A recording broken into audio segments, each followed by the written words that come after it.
On to your final question. Find open bracket 2.1 multiplied by 10 to the power of 3, close bracket, divided by open bracket 7 multiplied by 10 to the power of 6, close bracket, without using the calculator. So just like how we did with the previous question, where we multiplied two terms that were written in standard form, two calculations you could say, the same way how we did the process with that is the same process, except for now we are dividing. So I like to write out a question. So 2.1 multiplied by 10 to the power of 3 divided by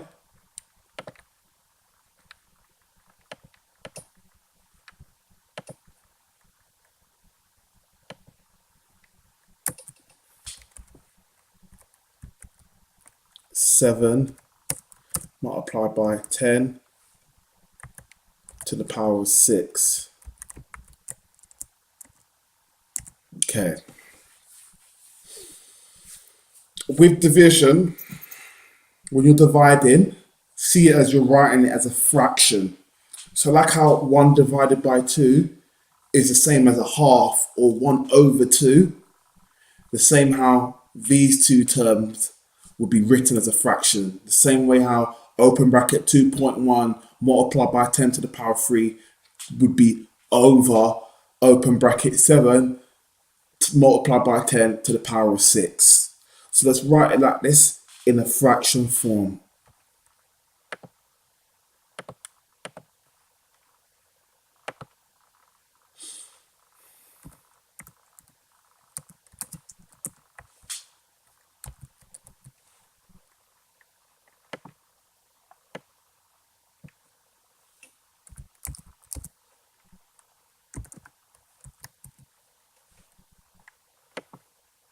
So this is it, written in fraction form. See, now things look a bit clearer, and if you've referred to my video of simplifying expressions, here the like terms are aligned with each other. The 2.1 is aligned with the 7, and the 10 to the power of 3 is aligned with the 10 to the power of 6. So now we can handle them separately.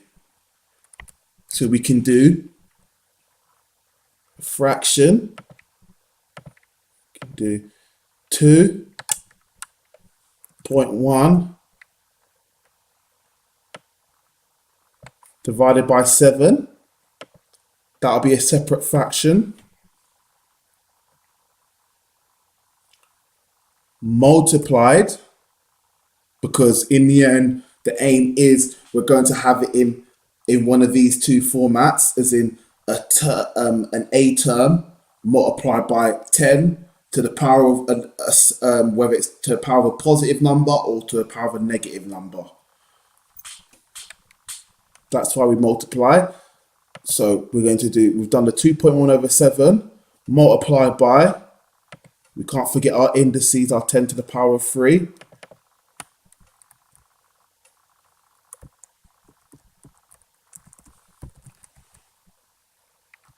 (10 to the power of 3 over 10 to the power of 6.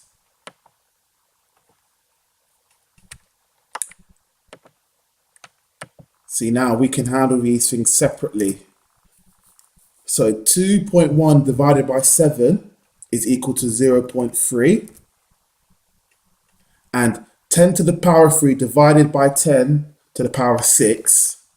Now, if you remember the previous question when we did 10 to the power of 2 multiplied by 10 to the power of 5, and we just added the two indices together, the two powers together, your powers being 2 and your powers being 5 to get 10 to the power of 7.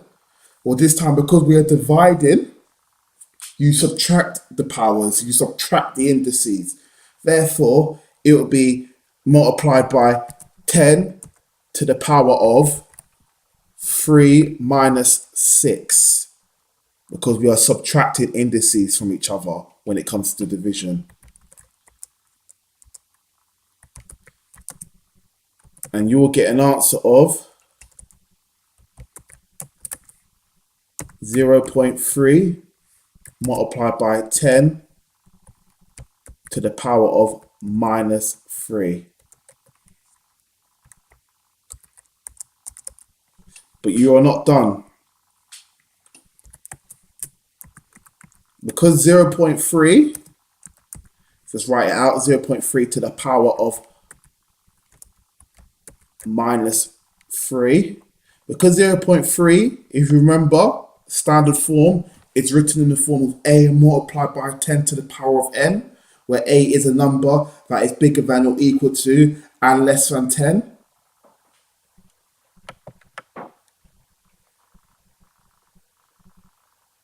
Zero point 0.3 is less than 1, nor is it equal to 1 either. Therefore, to make sure it fits in with the criteria is in being written in standard form. Just like how we had to, the previous question, because the 10.5 did not fit in with the criteria of it being either equal to or greater than 1, but less than 10.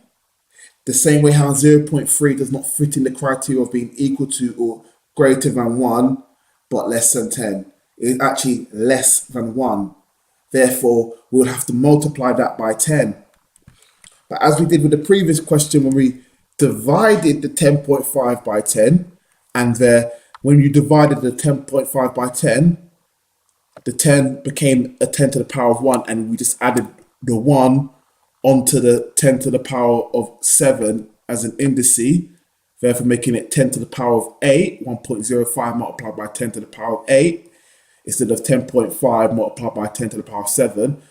Same process here, except because we are multiplying by 10 as opposed to dividing by 10, the same way how we added a 10 to a power of 1, 10 to the power of 1, the same way this time now,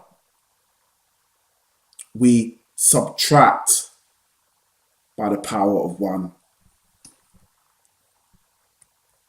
So now we would have 3 multiplied by 10